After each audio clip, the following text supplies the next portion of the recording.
welcome, ladies and gentlemen, to Truth on the Tracks. I'm Brandon Turbeville, your host. For those of you who are just joining us for the first time tonight, I'd like to remind you that you can catch Truth on the Tracks here every Monday night and Friday night at 9 p.m. Eastern Standard Time here on ucy.tv.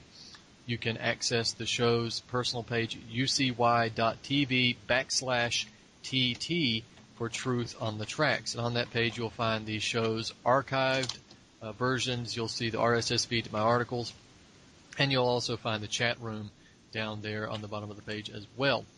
I'd like to remind you to go to activistpost.com. I'm a staff writer at Activist Post, and you can follow my work as it comes out there in real time by going to that web page. You can also click on the Contributors tab, find my name under Staff Writers, and you'll see my archive page for that website. I want to remind you to go to my personal web page, which is BrandonTurbeville.com, BrandonTurbeville.com.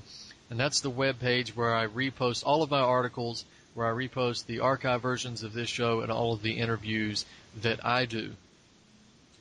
You can find my books. I have 6 books out. You can just go to the Books tab on my website, and that will take you to some of the books. You can also search for some of the books on thebookpatch.com. Also, I have done a few articles specifically with the ProgressiveGazette.com as well. They've reposted some of my articles also. So last week I had 2 guests on. I had Daniela Walls and Kyle McCarthy, and we discussed Bill de Blasio in New York and the idea of some, sort of a political color revolution, for lack of a better term.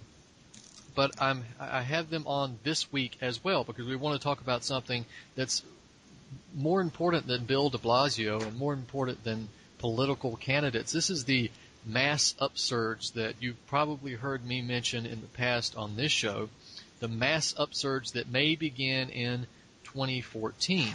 Now, several people have predicted a mass upsurge, and 2 of them that the listeners here will be familiar with. Webster Tarpley has been predicting a mass upsurge beginning in 2014, especially in the spring and summer, tapering out a bit and then picking up with force in 2015 and sort of culminating in 2016 around the presidential elections. David Icke has also mentioned a mass awareness which he believes is going to start to take hold around 2016. And these are 2 widely different researchers in terms of their outlook and the way that they go about the information and go about this whole resistance. But I wanted to have Daniela and Kyle back up this week. And of course, Daniela is the chair of the Tax Wall Street Party, which you can find at taxwallstreetparty.org. And Kyle McCarthy is an activist with the United Front Against Austerity, which you can find at againstausterity.org. And they are here to talk a little bit about the mass upsurge, and we're going to get into a lot of different topics as well. So with that, I want to welcome both Daniela and Kyle. Welcome, guys. Thanks for having us back, Brandon. So tell us, guys, about this 2014 mass upsurge. Who is talking about the upsurge, and what do you think it's going to look like? Well, you mentioned a few of the people talking about it. It's breaking into the mainstream in a few places. There's Gartner, which is a big international IT consultancy, and they're basically saying a bigger version of Occupy, an Occupy-type movement will begin by the end of 2014. I mean, you can look at a confluence of events or of, patterns that's going on right now with this sort of left turn in the Democratic Party.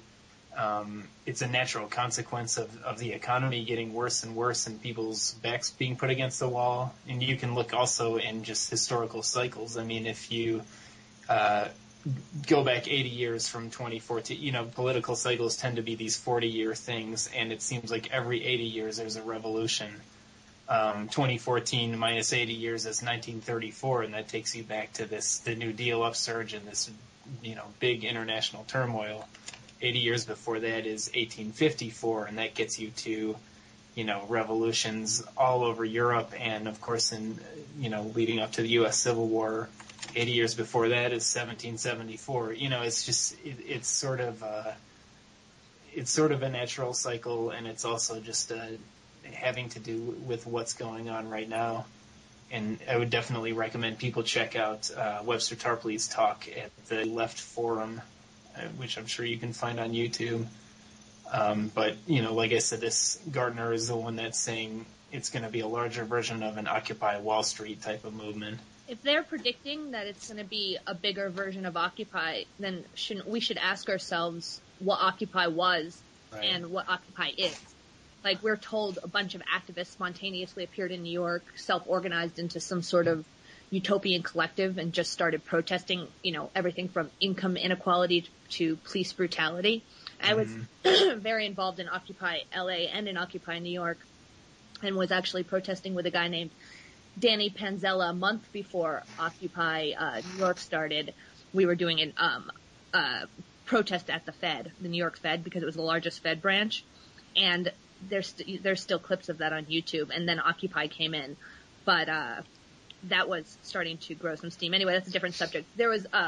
But there were a lot of constructive things happening on the ground, but the focus of the media and the main organizers was on these novel tactics, like the human microphone, or putting more focus on police brutality than I think was necessary. And I think that had a big effect not only on the public's perception, but on the individual activists, especially students, many of whom thought that they were seeing the birth of some new utopia. But we didn't have any organized program or list of demands to stick to, and it got scattered. Yeah, and I mean, it didn't just come out of nowhere, not just in New York, but like, to put it into context, back to 2008 and 2009 was the banker bailout, and that was just a huge issue where, kind of popular upheaval that you haven't seen since maybe the WTO protests, where in terms of people taking political action, of at least calling their congressmen, and then the whole Tea Party thing, starting with the town halls and leading into the Tea Party. And, and all of this is on the heels of 2 decades of free trade and just spiraling unemployment, and everyone's house is underwater. You can't send the kids to college, and the student loan debt. And if you do go to college, there's no entry level jobs. There's no industry to go into, and you would expect that if Occupy was a natural upsurge, that it would be based on demands to remedy this whole pattern of events. Exactly, but in the end, they had no such demands, and ultimately the demand, according to the people shown on TV, is no demands, which is insane. So instead of even something rudimentary like jail the bankers, you get people marching, to Brooklyn, getting trapped on that bridge, or camping in Zuccotti Park, which was a romantic strategy, but without any a program to coalesce behind, it ended up becoming drum circles instead of a demand. Yeah, and I mean, it's this sort of organic cacophony, and into that comes this Adbusters group. I mean, I guess they were, they take credit for it, but they are the ones who, in the media, are perceived as the organizers or as the leaders of this whole movement. Right. Adbusters is the group that takes credit for Occupy and is generally given credit by the media. But, this is a magazine published in Vancouver by a bunch of anti-consumerists, and the founder is that guy, Cowie Wasson. Right. And he'll tell you that Adbusters is a rehash of the Situationist International of France, which is really important for people to understand. Also, the reason that Occupy was called Occupy. Yeah, it's very the Situationist is actually a much closer analogy. That, Occupy, a lot of these people will compare themselves to the Arab Spring, but it doesn't quite comport. Whereas the Situationists, there was this whole series of strikes in France in May of 1968 with, these May Day strikes. I guess that the Arab Spring's a whole other issue, though. You're really an expert on the Situationists, but just so people understand that, like, the Situationists were a bunch of artists and political theorists who come in as an intellectual force behind a series of student and labor strikes, in 1968 in France. And their whole thing was what Adbusters calls culture jamming. They were the original culture jammers. And that thing, they had a thing called détournement, or I don't know, I don't know how to pronounce it. How do you? Yeah, détournement, I think. Détournement. Détournement, yeah, that's the French, which is juxtaposition of like making posters, sloganeering, making situations, which is I guess that's like a happening, which are the situations which they called spectacles, or they called them occupations. And, there you go. And during that 68 May strike, when they were trying to get rid of de Gaulle, weren't they calling it Occupy the, what were they first occupying, Kyle? They were occupying like a Occupy the campus, or Occupy, it was basically different government buildings, right? They were occupying, and they called it occupations. Yeah, I mean, it started on the campuses, and then there was, I think the way that those strikes got out of control was because there was some police repression of the original protests, and then it turned into this whole wildcat strike thing, and, it's a whole long story, but, and I think maybe the important point is that, like, to go back a little bit, you say they're artists, it all comes out of this stuff like Dada and, surrealism and stuff. Like, if you think of, like, Marcel Duchamp, or he's the guy that wrote Our Mutt on the upside down toilet, and that's art, It's this kind of, this stuff that just doesn't make sense, and they're talking to people, or they're trying to say that these protests in France are based on, the alienation of modern life or whatever, but it just, the whole thing doesn't quite make sense from a rational point of view, like why, it ended up being like 10 million labor unionists hitting the streets against the alienation of modern life, and based on these guys who are making posters and stuff, it just doesn't quite make sense. Well, what were you going to say, Brandon? I didn't mean to interrupt. No, go ahead. Oh, okay. Well, I mean, to the untrained ear, both groups sound like Marxists, the occupiers that were in Zuccotti Park and the Situationists in May 68 in France, but at their heart they're anarchists, right. Which is a different thing. The point was to unravel society itself, which they consider alienating, to the individual. The iconic poster of the Situationists said something like, if you turn over a paving stone, then there's the beach, which Webster always says is right out of Rousseau, the idea that civilization is holding us back from some, pre-natural bliss or something. Yeah, well, and the person knows if you turn over a paving stone, there's dirt. Yeah, right. Beneath the paving stones, the Stone Age. And, it's also like, I think they were encouraging people to pick up paving stones and throw them at police, which is the other. But it's that idea that that civilization is negative, and civilization inherently takes away from man, and that's pretty dangerous. And we encountered that during Occupy too. That it was like, get rid of all this instead of them. What should be called for is improving civilization. Right. Better libraries, better schools, better public transportation. If you pick up a copy of Adbusters, and this is, like if you go into any kind of an ad agency or something, they all have copies of Adbusters on their table. This is a pretty popular magazine, but it's completely, it's an anarchist thing. Like, you can read it online. It's not. Some of the public perception of Occupy, I think, is that it is a Marxist thing. But when you get to these people like David Graeber, who is a columnist for Adbusters, or even like Naomi Klein, or some of these people, they make what sound like Marxist critiques, but their ideas and when you get into their writings are anarchist at heart. And they're, both of those two are both from the London School of Economics. Exactly. But, go ahead. Sorry, I didn't interrupt. But you could say the same thing about the Situationists. Like, right. France in 1968 was somewhat tumultuous, but on the whole, you've got high employment and big gains in productivity. technology and living standards thanks to the policies of Charles de Gaulle. And, I mean, you're in the middle of something like, they were like in the middle of something like the New Deal, maybe better, and France is becoming a world power in manufacturing. Right. They were the pioneer nuclear power, which is a dirty word nowadays after Fukushima. They had a national bank.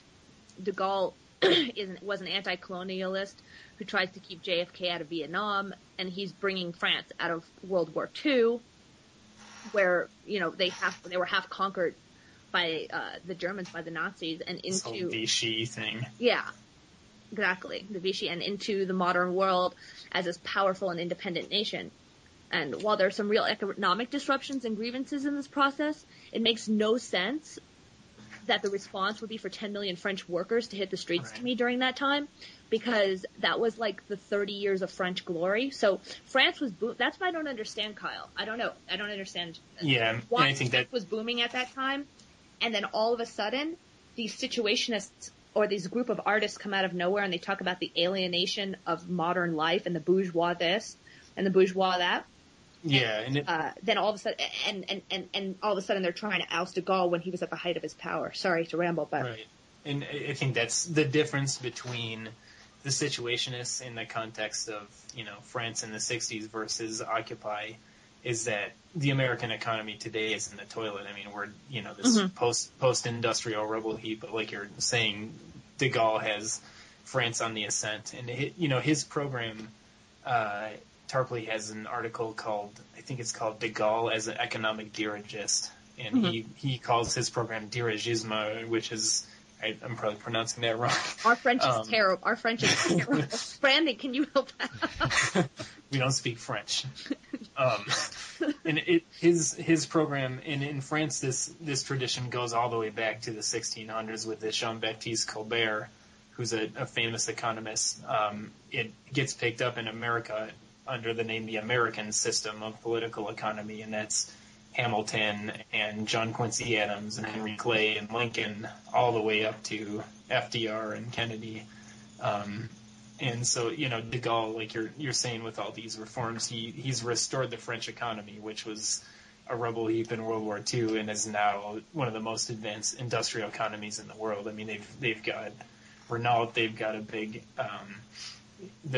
with dirigism, I think the basic model was that they kind of have favored leaders of industries. Like it's not a nationalized car company, but here's the car company we're going to support with credit from the national bank or with a favorable, you know, trade policy of whatever kind. But it's, you know, protectionist in terms of trade.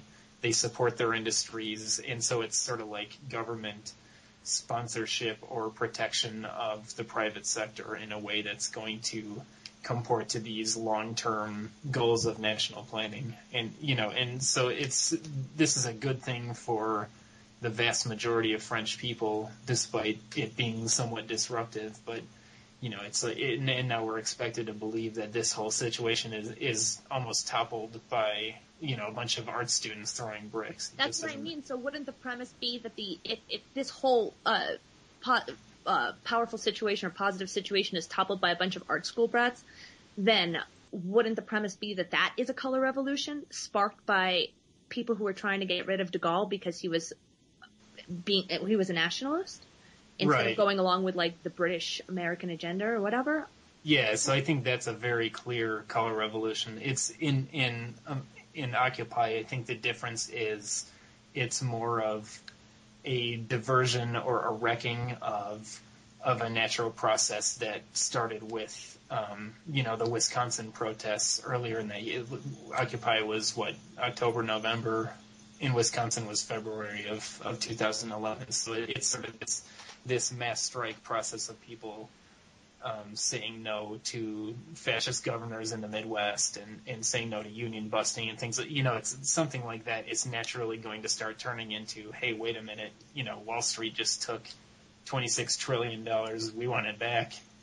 You know, so So do you think they had that in their back pocket when they saw the Wisconsin protests? I'm not sure like how long term this kind of a plan was in place, but clearly at some point they said we need to. Well, and if Adbusters takes credit, and they were the ones who made this, the ballerina on the bowl poster telling people, and it said, meet us in Zuccotti Park, and we're going to decide what's our one demand from Wall Street. And, you actually, well, they got far away from that one demand idea, didn't they? Yeah. And it became a movement of no demands. And I think that was just the bait to get people into this thing. And then, the guy, this Kali Lawson, who's the Adbusters guy you talked about before, in interviews after Occupy was already sort of a foregone conclusion, is saying, well, maybe, it'll be a 1% Wall Street sales tax. He did. He said that. Brandon, he said that, that original poster of the girl, that original poster of the girl on the bowl? Yeah. It said, what's our one demand? Do you remember that? I remember it vaguely. You remember that it actually said? Yeah, I didn't remember that until somebody reminded me that it actually said what's our one demand. And then Callie Lawson was on the news and he said, this one, we got to find out what our one demand is, and it might turn into the 1% Wall Street sales tax. He said those words, and then I don't know what happened after that. Yeah, I mean, it disappeared very his quick. Conclusion. Yeah, and he said, or maybe he said Glass-Steagall. He brought out a couple other ones, but then his. But he did say the 1% Wall Street sales tax. Yeah, you can Google it, and I forget where he said that, but the proviso is, but this demand has to come out of this process of direct democracy and the fucking human microphone and all this stuff. And, and so I think that's the point, is that who are these guys and where are they getting their money? And, there's clearly. Adbusters was given $250,000, wasn't it? You told me that before. Mm-hmm. The Tides Foundation. Mm-hmm. To what, though? What were they giving the $250,000 for? To run that ad? To run the girl on the bull ad?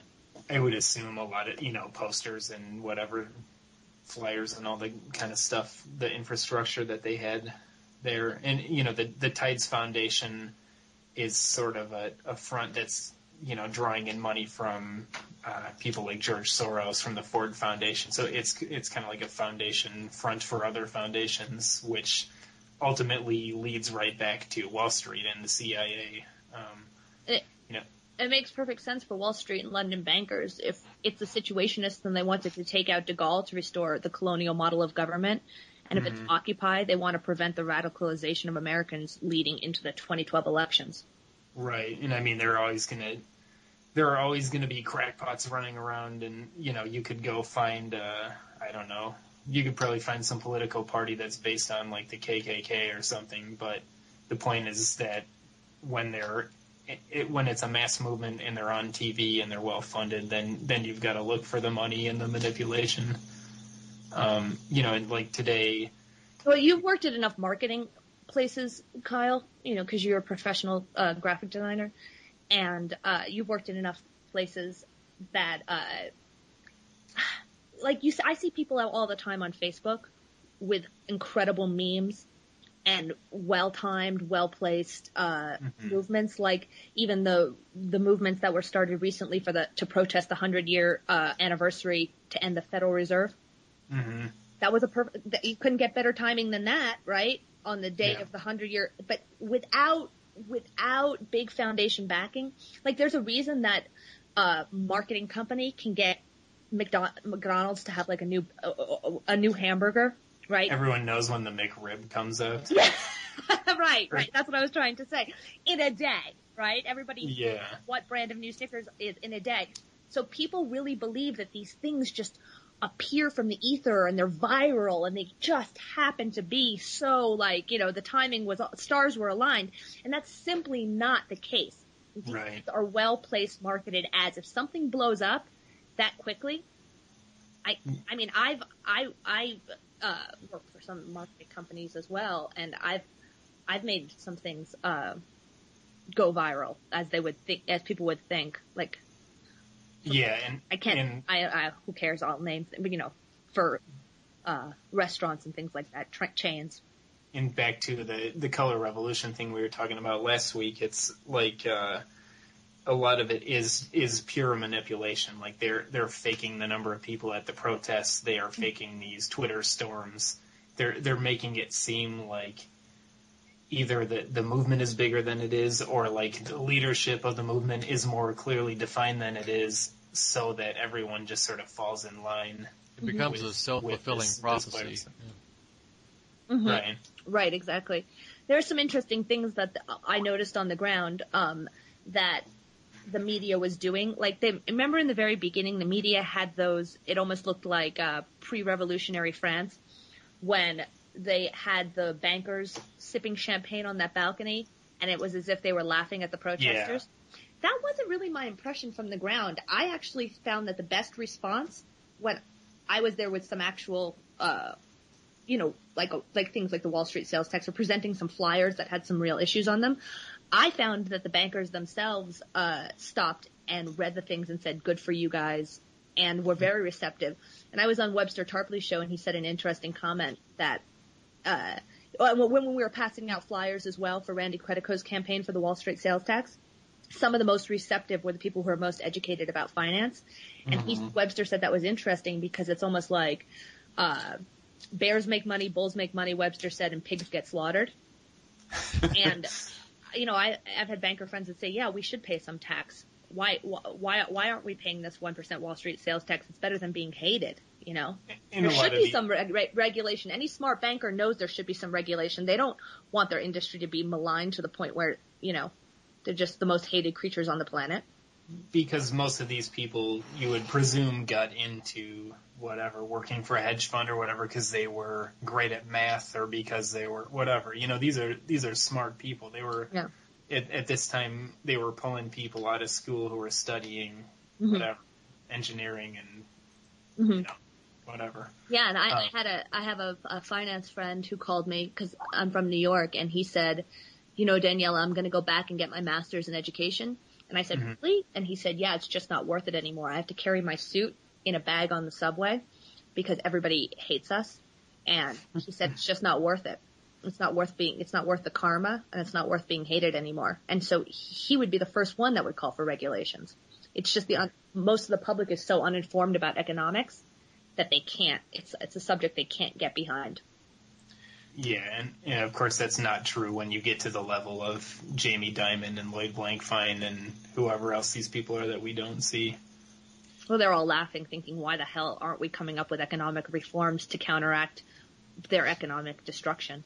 I want to take a step forward here into the present and the future and ask, since Occupy was a failure on almost every account, but what can we learn from the mistakes and failures of Occupy? What can we learn going into 2014 from that movement? For me, it's really defining what makes a revolution, like what makes a successful revolution. And I thought the best definition I heard was, I'm repeating this from last week, but was when Webster gave that 2014 address. And he says that revolutions are not utopian. They're not led by personalities. Revolutions are grim, and they're for the survival of civilization. And they need leaders in service of a program. And you don't follow a personality. Like I said before, it's not Russell Brand saying, follow me for this consciousness revolution. It's service to a program. There's a very good example of, we usually use at United Front Against Austerity and Tax Wall Street Party of Alexis Tsipras in Greece, who's the leader of the Syriza party. And this is a very serious person. This is somebody who's not all over the place. He's not a TV personality. He's somebody who's trying to be loyal to a set of demands. And people need to follow a program and not get sucked into this cult of personality. And watching Russell Brand might be fun, but people need to get educated about we're under economic dictatorship. That's our problem at different periods in different times in different history. We had different problems. I always say, we all know, the church ran things. So then it would have been, what can we do to fight against the church? So now we are under economic dictatorship by financial oligarchs, and we need to fight that. We need an economic program for recovery, and that's what I found when I encountered the United Front Against Austerity, and Kyle's one of the founders of that, and maybe he can talk about our program there. Yeah, and I mean, to take it back, it's why do you need a program? It's you've got 30 million people unemployed. You've got your industries completely gone. I mean, Brandon, you're down in the southeast. I think it was South and North Carolina is where the textile industries used to be strong. I think it was as recently as like the year 2000, the U.S. made 90% of its own textiles.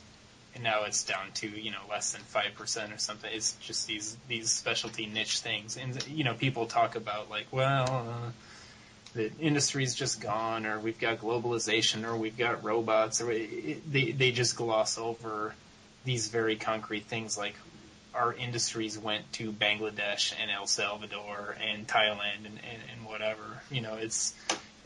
You need to have a realistic and concrete set of demands that addresses these things that are making your economy not work. And I think, where we have the biggest difference with people who are sort of on the independent right is they might make some of these same critiques, but then they'll say, well, we just need to drop out. We're under a tyranny, and this stuff is emanating through the government, so we need to get rid of the government.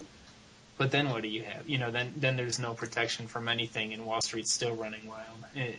The point is that the government we have today is not a big government. It's a shell that resembles a government that's completely inhabited by financier oligarchs, basically. That's a tough intersection, like where people, like Brandon says, like go off the grid and are SWAT team for code violations. And it's easy for us right now to see the government at this moment as the enemy.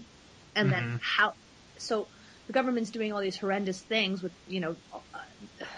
Homeland Security and violating the Constitution. So then how do you now appeal to a public that's so traumatized by these organizations like Homeland Security to see the government as the preeminent builder of schools and other services in the public good? Like it's easy to see the government as the enemy of the public good right now. Well, it's the whole libertarian definition of government is force, and that's true. So where was the force that made the textile industries leave North Carolina? There was no force involved there. There was a lack of force. The opposite of free trade is tariffs, and they used to have if you wanted to import, some shirts, Fruit of the Loom moved all their production to El Salvador. If you wanted to import stuff from El Salvador before whatever it was, 1999, you paid a tariff on it. You paid a tax to the federal government, and so it just basically stopped that process from happening and allowed Americans to produce things at American wages. And so it's when you take that away, that's not force. That is the government's abrogation of responsibility to whatever, corporations want to do. And people are, you can't expect that consumer choice is going to fix this problem, because people are going to go with whatever the cheapest thing is, and they're going to turn up their, hold their nose and buy whatever keeps the most money in their pocket. Well, the government's waging war on poor people and not poverty. So it's not the job it was intended to do. It should be waging war on poverty. And now they're holding guns in the faces of poor people. Right. Well, and then on the other side of the spectrum, you've got the independent left, so-called, people who ranging all the way from people who would call themselves Marxists and communists all the way to the Green Party or to whatever, just, liberal Democrats. And I think the big failure there is they've lost this New Deal heritage, which is, part of it, there is this idea of fairness, and we're going to protect people that can't protect themselves. But the much bigger part is we are going to produce our way out of this depression. We want family farms producing at full price and at full production. We want our own industries. We're going to set our own prices, and we're going to have high wages, high technology. We're going to invest in big scientific research. Basically, that the government is a shared tool of people to uplift living standards, and that can't be done just through redistribution. And I think that's a fair criticism of Marxism in general, but of leftists, is that they're always fighting. They want higher income taxes or something like that, but they don't talk about these production issues. You want to have not an oligarchy, but an industrialist faction. Well, that's what's most tragic. No president since LBJ has attempted anything compared to the New Deal or LBJ's Great Society. For more news, visit youtube.com/pigmind5. We're trying to get some candidates. This is Ozzy's Skateboard, and you're listening to UCY.tv. And the Tax Wall Street Party to follow in that tradition, what the Democratic Party once stood for, right? Which is big government works projects. And sweeping programmatic change, not just moving around the edges. Sorry. And that was a pretty brief period, even in the history of the Democratic Party. It was the New Deal, and then that sort of like trailed off into this New Deal coalition that just kind of tried to hang on to the New Deal. But before that, it was the Republicans. It was Lincoln, Garfield, McKinley, maybe to a lesser extent people like Harding, And before that, it's like we talked about earlier. It's the American system. It's Alexander Hamilton, John Quincy Adams, and basically the program of the Tax Wall Street Party and UFAA is modeled off of this exact model, which is, you need to regulate finance. You need a national bank so that you can finance your own needs outside of private financiers. You need to protect industry, you need to protect your farms, and you need to provide certain things for the people that industry, that financiers basically can't provide to them in a fair way, like health insurance, like a decent retirement, things like that. You can see the basic model in what FDR proposed as the second New Deal, or sometimes it's called the Economic Bill of Rights, where he just outlined these same basic things, and they all comport to what we're talking about. And notice we don't get into campaign finance reform, we don't get into fiddling with the tax rates, we don't get into chasing corporate tax loopholes. There are all these things that are going to be that have varying degrees of being worthwhile, but they're not going to punch Wall Street right in the gut where you need to punch them, and they're not going to create jobs. They're not going to build the wealth of the nation, and they're not going to raise living standards, which is the ultimate goal. Yeah, they're little band-aids and process reforms, those little smaller issues. But here's a question for you. With Occupy, you had the fear of being co-opted, and which is ironic because the whole thing was entirely co-opted. But how does a mass movement, stay on track and not get co-opted by foundations, by non-governmental organizations, or by the Democrat or Republican parties? How would you guys say? That's an incredible. Yeah, go ahead. That's an incredibly tough question, because so much is that seems progressive is actually run by big foundations that are corporate funded and billionaire funded. Like George Soros is a hedge fund hyena, and he's one of the main funders of almost every big left wing nonprofit. Mm-hmm. And they know their parameters. I have a stepsister who works at a nonprofit, and she knows her parameters are to work with this project she's working on to save the dolphins from a Navy sonar. And that's it. And when I talk to her about any of these other things, she says, that's my job. I just, it's like any other corporation. It's like the military. Yeah, it's like any other, you don't work at Unilever or Bear Stearns and start saying, hey, we should propose a 1% Wall Street sales tax or whatever.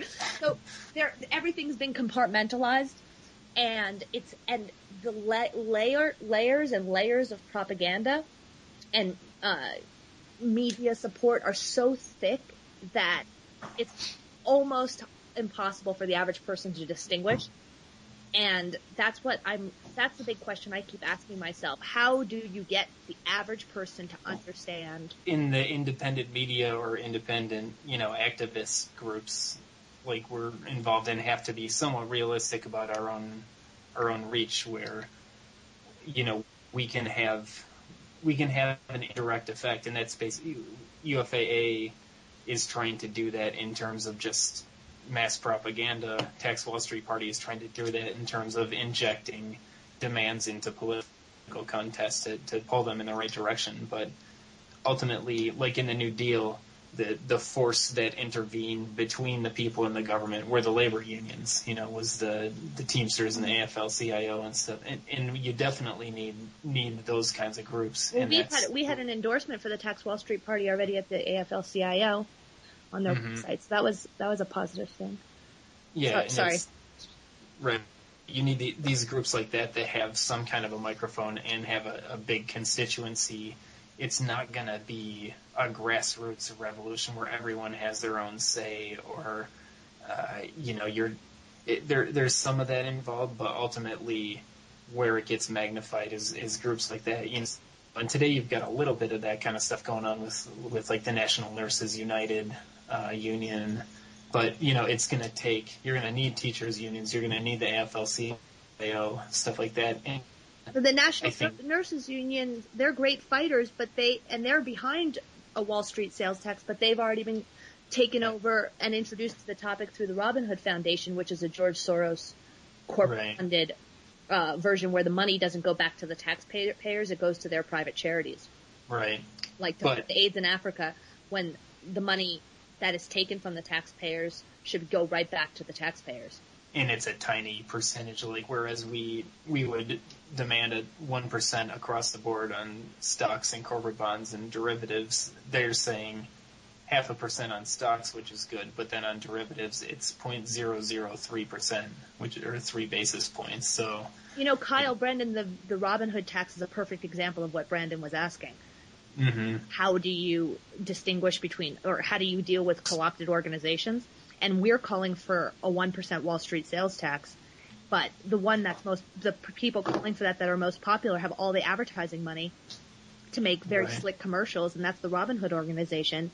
And while it looks good on the surface, what it really is going to George Soros's charities. It's going to fund, like I said, AIDS in Africa and global warming projects instead of infrastructure programs for, and putting people back to work and rescuing our social safety net. One of the big challenges that we've had over the last year, I guess it was October 2012 that we started this whole thing. The idea of a united front where we're going to link arms with other small groups and build in bigger groups and whatever is, even at our small level, is how do you make connections or sort of have these quid pro quo relationships without having to sell out all the time? Basically, like even something like Facebook. We want to build an important connection on Facebook. Well, we're not going to be whatever you think of it one way or the other. We're not interested in promoting gay marriage, so we're not going to pander to the left liberal issue in order to have our ideas carried by them. You know what I'm saying? So it's how do you keep this program pure while trying to grow? And I mean, we've grown pretty significantly in a completely grassroots way, but the trick is how do you have the best materials you can and put them in the right place at the right time so that it can have this magnified effect. I mean, also some of the economic organizations that we wanted to ally with, we found out were co-opted by big foundations, and we had to say no. So let's work on the assumption right now that there is indeed going to be a mass upsurge in 2014. I want to get both of your opinions on this. What do we need to do in order to be ready for that upsurge when it comes, and how do we take advantage of that when it does arrive?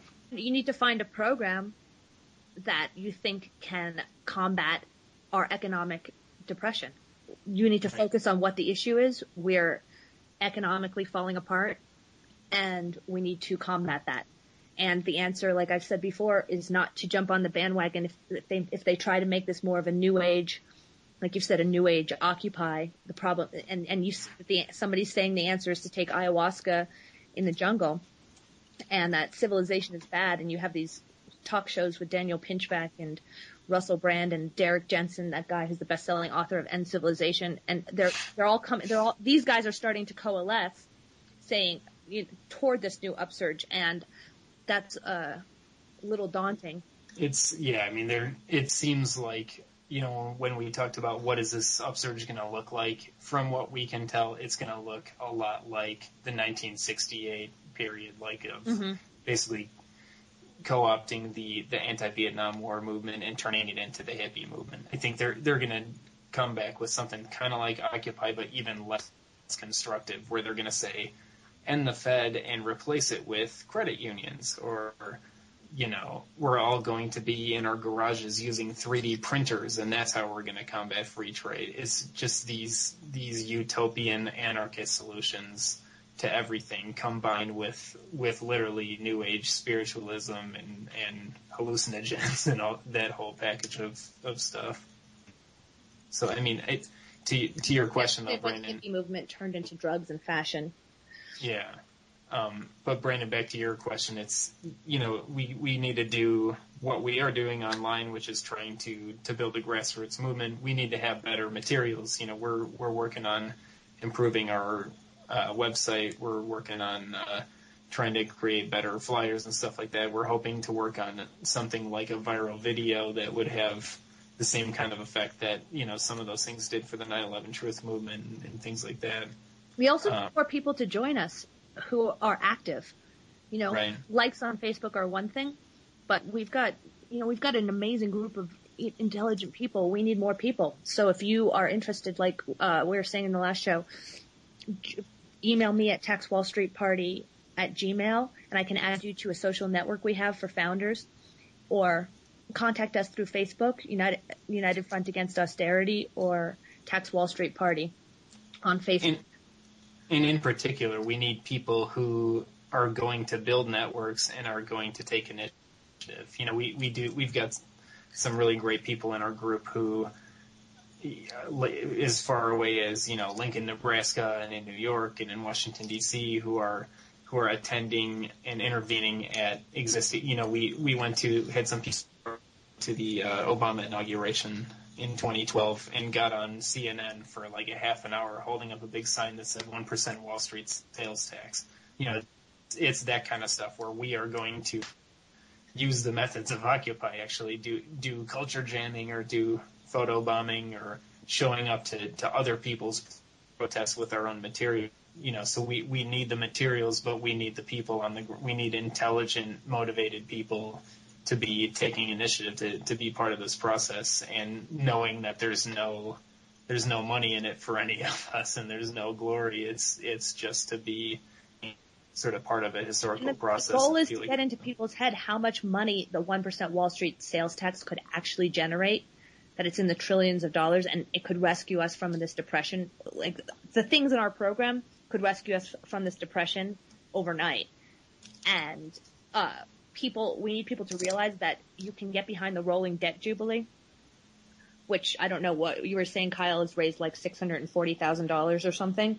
Yeah. It's not going to get America, this giant country, and out of any sort of depression, and it's not gonna. And it also lets the bankers off the hook, and it lets the government off the hook by saying, "Oh, the people are just going to save themselves and help each other." What you need to do, we need to have taxing Wall Street at 1% puts. We don't even know the amount because nobody can calculate it, but it puts trillions of dollars annually back into the economy, and then nationalizing the Federal Reserve. Yeah, possibly at a 1% tax. I think that our estimate is more like maybe $1 trillion a year, because the tax reduces the amount of trading. It's impossible to tell by how much, but if you extrapolate the work of other people, like the CEPR, that Center for Economic and Policy Research, done some good analysis of this. We would figure, based on their work, that we might be in the neighborhood of $1 trillion a year, which is huge. And then, in addition to the nationalization of the Fed, is what's really going to be the economic engine, because you're going to use that. You're going to use the Wall Street sales tax revenue to stop austerity. Basically, you're going to reverse all this stuff, give people what they need in terms of food and in terms of unemployment benefits and in terms of using that to finance higher ed and things like that. And then where nationalizing the Fed comes in is you're going to build your infrastructure with it. You're ultimately finance industrial production at low rates of interest. So it's, you need the social safety net and you need the productive engine of economic growth at the same time. Yeah, and with the implementation, the jump starting of a recovery, you're also going to reduce the amount of people who are on those social safety net programs, unemployment insurance, and, yeah, exactly. and these other types of programs. So it's a win-win. It multiplies upon itself. So yeah. So people need to start thinking in terms of these economic recovery program demands or whatever, these economic recovery options, instead of following, I don't know, the next Obama. Yeah, and you mentioned individuals on the ground. It's really important for people to remember too that one-on-one discussion and one-on-one interaction is very very helpful in terms of activism. And if there's a mass upsurge, there's going to be a lot of people out in the streets, a lot of people who are angry and not really sure why or who they're angry at or what they can do about it.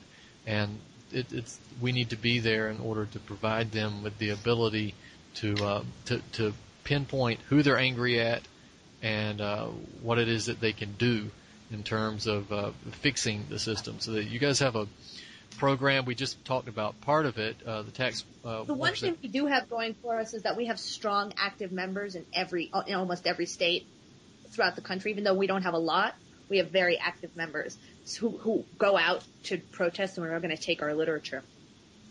And we're looking, like Webster says, he's calling for leaders.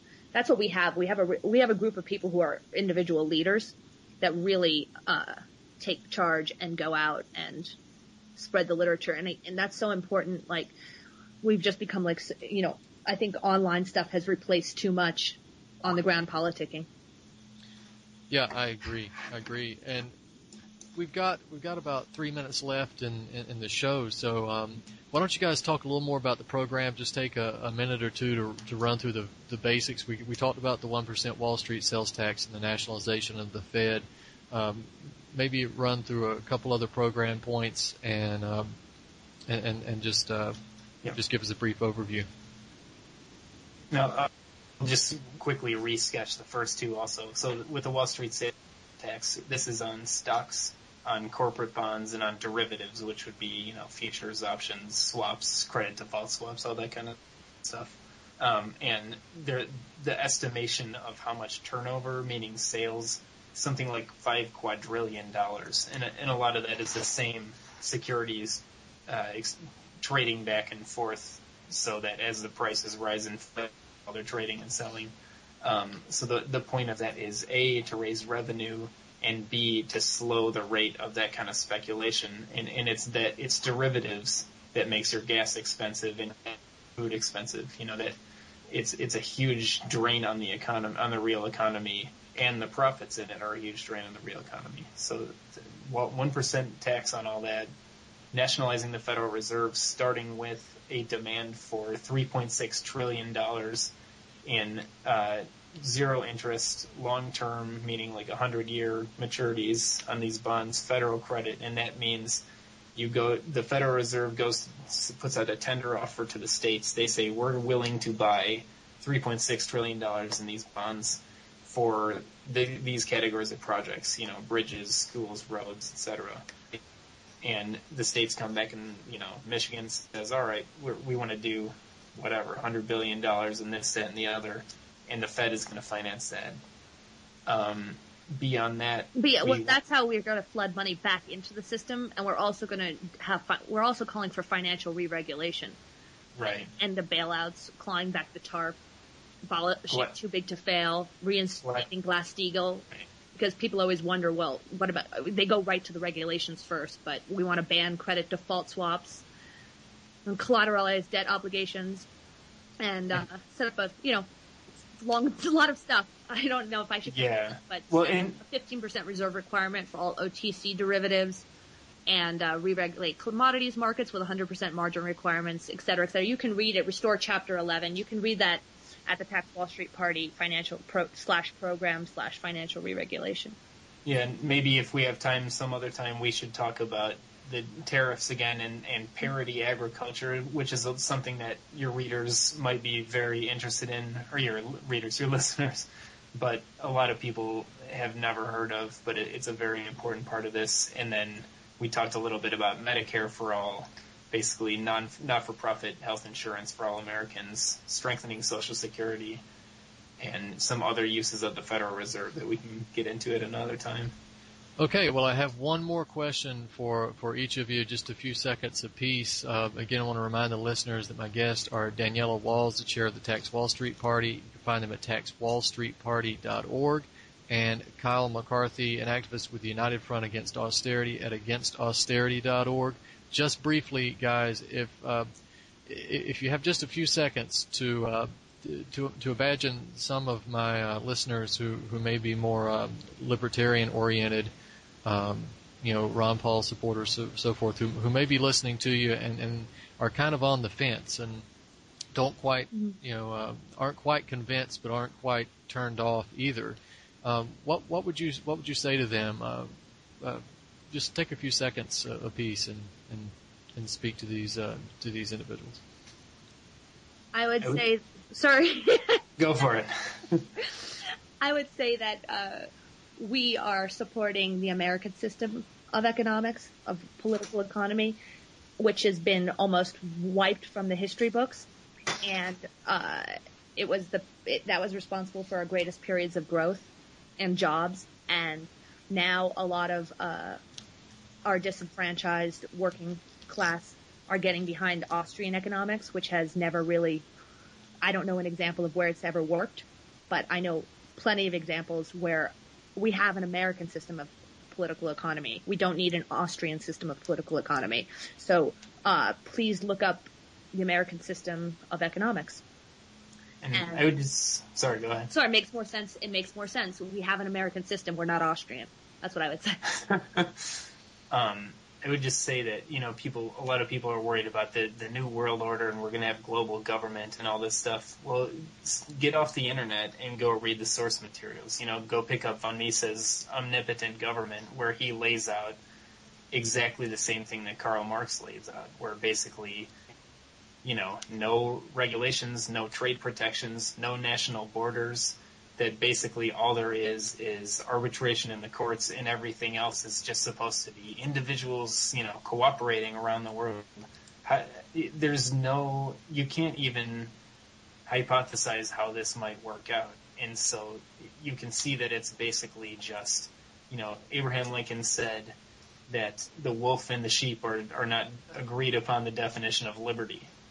So you got to just really think hard about who this whole agenda serves and not think so much about reacting against things like, police brutality or the TSA or fluoride or whatever it is. All those things have merit, but you got to look at the big picture in terms of national policy. And remember to fight for in your own best interest. Sorry, I added that. Yeah. People should start fighting in their own best interest, not the best. A lot of this free trades, free market stuff is you're serving the interests of financial oligarchs who are not your friend. Okay, guys, thanks so much for coming on. Again, Danielle Walls, taxwallstreetparty.org, Kyle McCarthy, againstausterity.org, and remember to check them out on Facebook as well. Thanks so much for coming on, guys. This is Truth on the Tracks. I'm Brandon Turbeville. We'll see you next week.